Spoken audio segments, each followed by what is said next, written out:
Great cities have great downtowns and great transportation, and they're able to move people around effectively.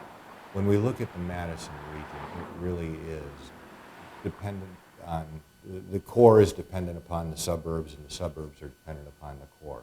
How they interrelate with one another and how they connect with each other is important to our future. I think I would describe the current transportation system as insufficient to meet the needs of the growing area that Madison is right now. I think we're starting to see on the Beltline at rush hour and both evening and mornings and other times that we're not keeping up logistically with the growth, and if we don't do something soon, I think it's really going to impact the city and Dane County's ability to continue to grow and prosper. The issue of transportation is one in looking at the whole area holistically. What is needed from all inputs to be able to have a competitive arena for new business? We don't have the connectivity that we're really needing within the area to be able to move people from, let's say, Verona to the west side of Madison, or from the east side of Madison out to Sun Prairie. There's just too much fragmentation, and there's some areas that aren't served at all. Economic development and transportation are linked, because more and more often when we're having companies come in to take a look at where they're going to site their operations, they're very concerned with being able to move workers, especially workers that may be living outside of the city. So transportation becomes very important in maintaining the competitiveness of both Madison and the areas around Madison.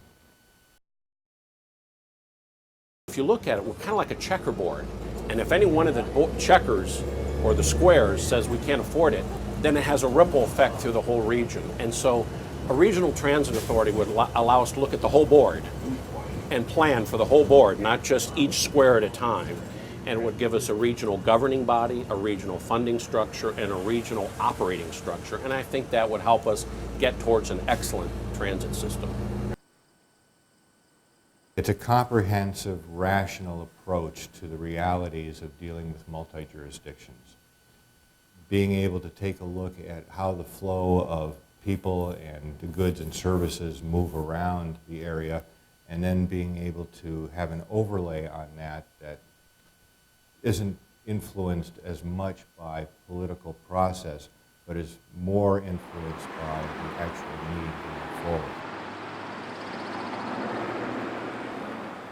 Ideally, in communities where regional transit authorities work best, it oversees the funding structure, it oversees the planning, and it oversees the operation of the entire regional system.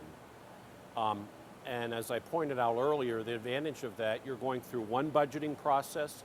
If you're going through schedule changes or fare changes, you go through one process.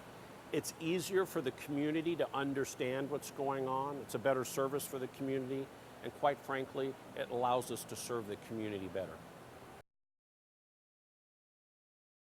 From the debate that's been going on here in Madison, number one, you have to know that an RTA does not mean a train. An RTA is a funding mechanism. It could fund light rail, it could fund expanded bus services, it could fund a lot of things. An RTA is a mechanism to fund transit or transportation services in the area that people should be involved in. I think number two, they should know that the way we fund it right now through the gas tax and through the property tax is not working, and if you look at projections moving forward, we're really looking at heading off a cliff if we don't figure something out. And number three, that we have to look at things as a region and figure out how to grow as a region. I think those are the three things that people really should be thinking about when they think about an RTA.